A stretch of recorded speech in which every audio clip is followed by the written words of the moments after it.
Graça e paz, amados de Deus, tudo bem com vocês? Você está no meu, no nosso Ponte Teológico.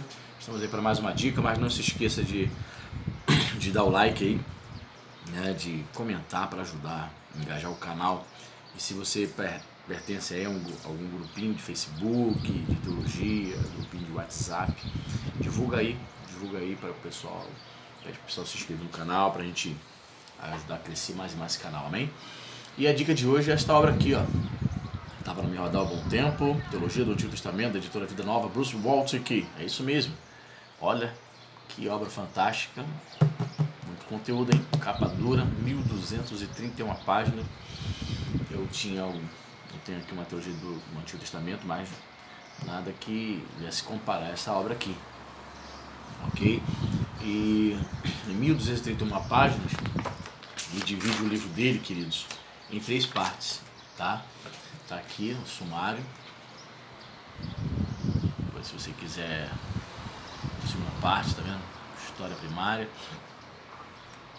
Se quiser parar para você analisar devagarinho, com calma, tá vendo? Só 2 páginas de sumário, tá vendo?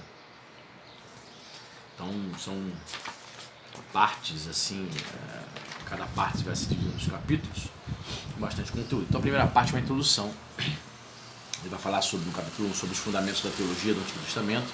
Eu até sublinhei aqui, depois a gente vai dar uma lida para ver o que ele fala. Capítulo 2, a tarefa da teologia do Antigo Testamento. Capítulo 3, o método da teologia bíblica, primeira parte, vai falar sobre a hermenêutica sacra. Capítulo 4, o método da teologia bíblica, segunda parte, teologia narrativa. Capítulo 5, o método da teologia bíblica, terceira parte, poética e intertextualidade. Capítulo 6, o centro da Bíblia, uma visão panorâmica da teologia do Antigo Testamento. Aí vem a segunda parte, história primária, né? Aí, capítulo 7, a dádiva do cosmo. Capítulo 8, a dádiva de Adam, que é o homem e humanidade, né? Então a gente vai dar uma olhadinha lá daqui a pouco. Capítulo 9, a dádiva da noiva. Capítulo 10, a dádiva do jardim, a humanidade em período probatório e a queda. 11, a dádiva da aliança noéica. A dádiva, capítulo 12, da aliança abraâmica, a semente escolhida. Capítulo 13, as dádivas da eleição e do nome de Deus. Capítulo 14, a dádiva de Deus como libertador guerreiro. 15, a dádiva da antiga aliança. 16, a dádiva da liturgia. Capítulo 17, a dádiva do eu sou e Deuteronômio. Nós vamos dar uma olhadinha também aqui, eu achei interessante esse tema. Aí o capítulo 18, a dádiva da terra, primeira parte do Josué. Capítulo 19, a dádiva da terra, segunda parte do Antigo Testamento. Capítulo 20, a dádiva da terra, terceira parte do Novo Testamento. Capítulo 21, a dádiva dos líderes militares, juízes.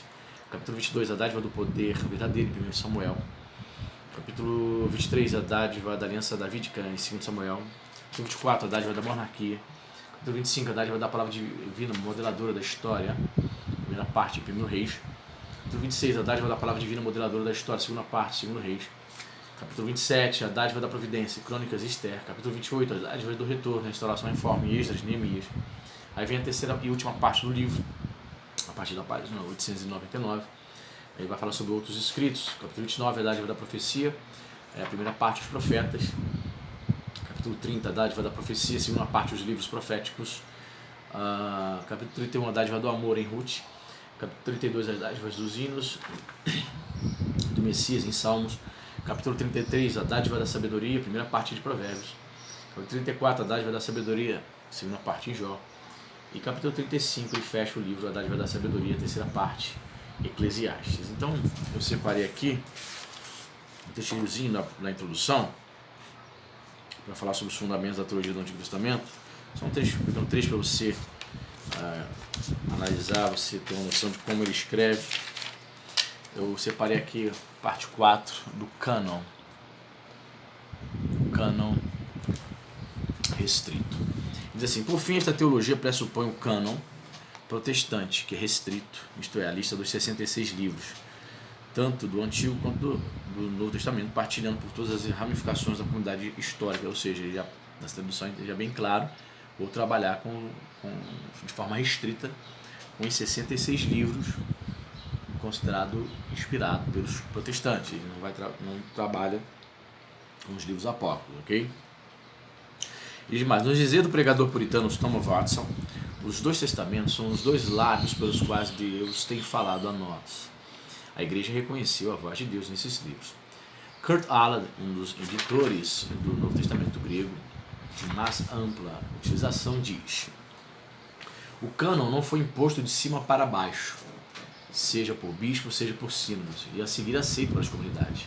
A igreja organizada não criou o cânon, ela reconheceu o cânon que havia sido criado.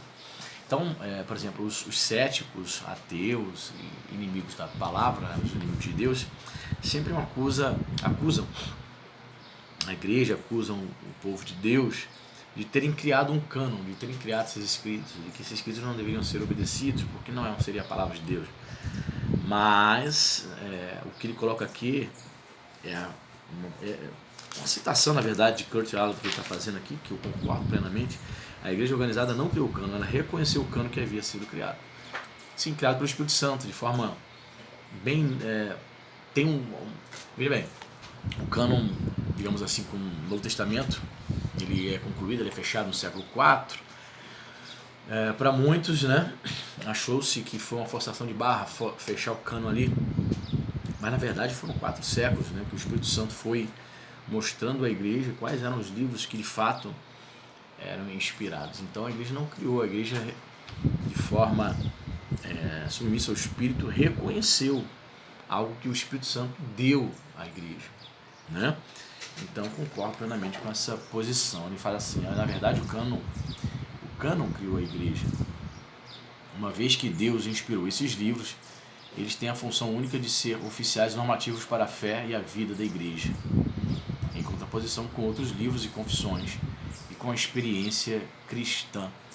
Ele mostra aquilo em que cremos e o que praticamos, né? Na verdade, o cânon criou a igreja.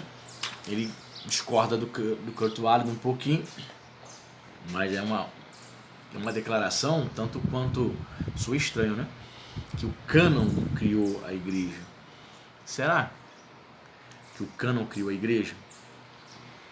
Bem, o que nós entendemos ali? Se nós formos para ficar com a palavra de Deus, nós vamos observar que ali, principalmente no livro de Atos, nós vimos o início ali, a fundação da igreja em Atos 2, e com o passar 2 anos, houve a necessidade, obviamente, de deixar por escrito, ou de deixar escrito toda a história de Jesus, né, os evangelhos, a paixão de Cristo, algo que já circulava de forma oral, ou pequenos escritos, tornou-se que nós conhecemos por evangelhos. E as necessidades das igrejas, né, as igrejas estabelecidas, principalmente por Paulo, as necessidades comuns das igrejas local fizeram com que Paulo tivesse essa necessidade de orientar suas igrejas. O que se discute muitas vezes é se Paulo tinha essa consciência de que seus escritos eram inspirados pelo Espírito Santo. Às vezes dá a entender que sim, às vezes não, né? Mas o que as igrejas, ao receberem seus escritos, viram ali como uma direção do próprio Deus, né? E quando o cânon fecha no século IV, né, não há mais dúvida de que os escritos paulinos e as demais epístolas eram inspirados pelo Espírito Santo, sem dúvida, né? Então esses temas ele vai abordar de forma interessante. A segunda parte, a dádiva de Adam, né, na página 235, a dádiva da humanidade, na página 235. 235. Olha o sobrinho aqui. Ele diz aqui, ó. Tá vendo? Introdução. A dádiva de Adam, na parte que eu sublinho aqui. Ele diz o seguinte: neste capítulo eu defendo que Adam, a humanidade, foi criado para estabelecer o reino de Deus. Olha.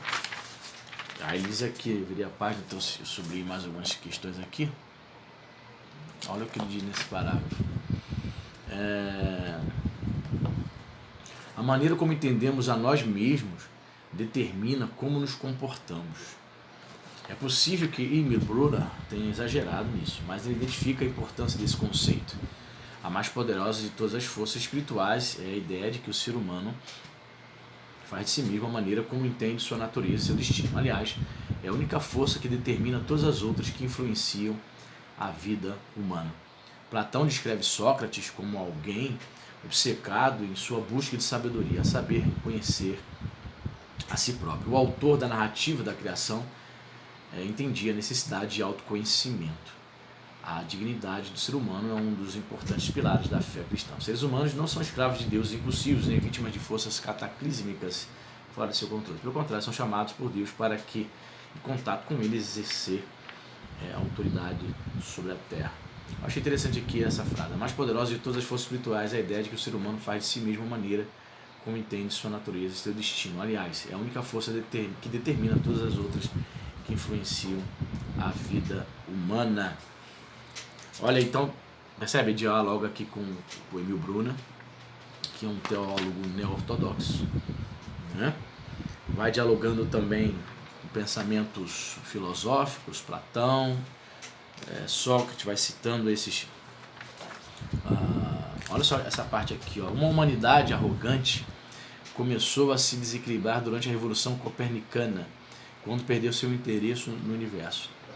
A humanidade perdeu a dignidade quando Sigmund Freud declarou que ela é motivada por impulsos ancestrais coletivos. Quando Karl Marx afirmou que é governada pela necessidade econômica. E quando Freud anunciou que é governada pela libido. Muitos deixaram de afirmar a própria dignidade quando o supercomputador Deep Blue da IBM derrotou Garry Kasparov, o campeão mundial de xadrez. Na realidade, já faz algum tempo que a humanidade vem sofrendo a ameaça de forças que ela mesma criou. Interessante. Ele diz aqui, certo dia, o funcionário de um parque encontrou o filósofo pessimista Arthur Schopenhauer sentado em um banco com o cabelo desgrenhado e perguntou quem ele era. Schopenhauer respondeu, quem me dera, ó Deus, se eu soubesse.